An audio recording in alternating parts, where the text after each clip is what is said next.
Greetings, YouTube! The Doctor is in! Dr. Urias Papers here coming at you with another commentary on Dungeons & Dragons. And today on the Doctor Spell Prognosis, we are talking about the spell Wrath of Nature. We're giving this an A-.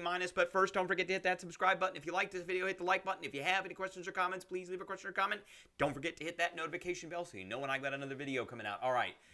Couple of reasons why I'm not giving this an S, because I want to give this spell an S so bad.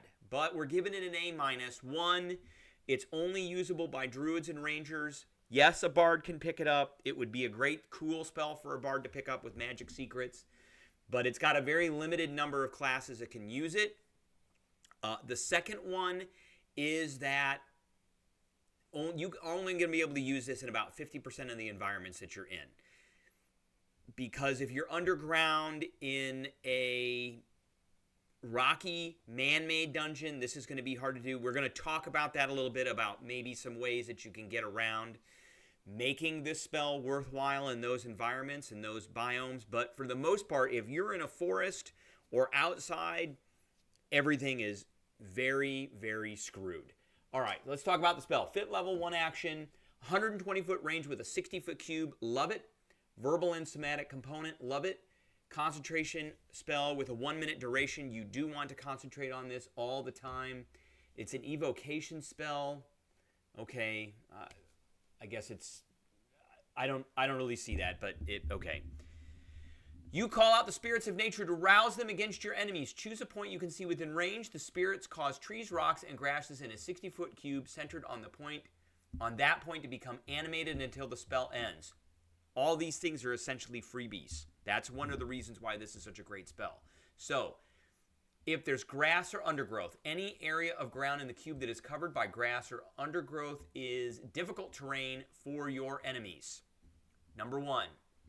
And this is a spell you want to keep enemies in. 2.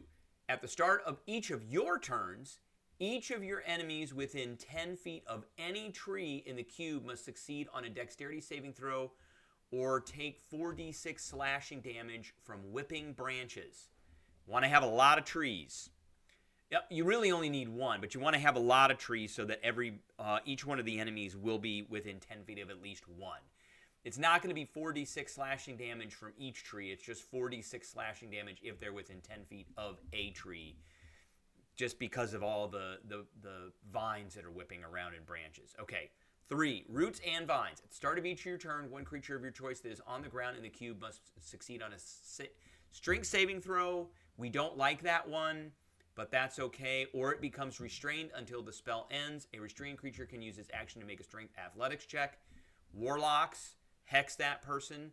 Hex that thing, that creature, so they can have disadvantage on their strength athletic checks against the spell DC. So, and it's going to be hard for them to get out anyway. It's 60 foot, it's difficult terrain, and they could be restrained, and they're going to be taking damage. So, at the beginning of your turn, they're going to get hit by a tree, dex saving throw. At the end of your turn, they're going to get hit with the roots and vines. Those are automatics. You don't have to do anything.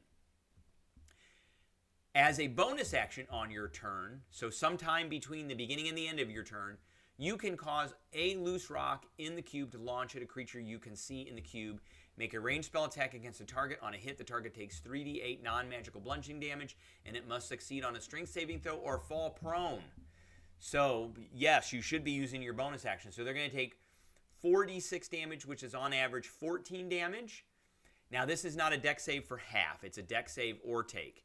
So if they fail it, they're going to be taking, on average, 14 points of damage, and then if you hit them, they're going to be taking another 13, so 27 points of damage in a round. That's pretty awesome. That's pretty awesome. And they could be prone and restrained at the same time. See why I wanted this to be an S spell? But now, the only problem with this is it functions off of specific things that have to be in the area.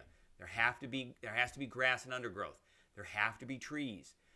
There have to be roots and vines.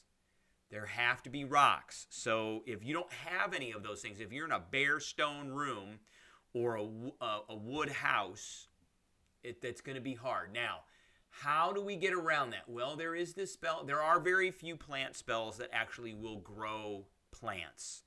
and cause things at 5th level or lower. So we're going to talk about one. We've talked about this spell before, plant growth. So this is a non-concentration, and all normal plants in a 100-foot radius centered on the point become thick and overgrown. So that's way past this cube. And again, you can, and I argue this, you can take like a bonsai tree or a little miniature sapling, or you can take a thing of moss or a little bit of sod, throw it down and cause it to be overgrown within that radius. So it could take over. So you could bring in grasses, trees, roots, maybe not rocks, but you could at least get the first 3 with this spell. Now you got to cast this spell first using an action, and then you got to cast this one. You know, this is for indoor environments, but outdoor environments, forget it. This spell is so awesome. It rules. And again, don't forget your forced movement. You want to keep things in this. So as long as you can force them into the space or into the area, maybe not you necessarily, but you know, your allies could be pushing them into there, pulling them into it, et cetera, so that they are in there and subjected to this difficult terrain and trees and roots and vines and rocks and all that. All right, that's what I got for everybody today. I appreciate everybody tuning in, and I will catch everybody later.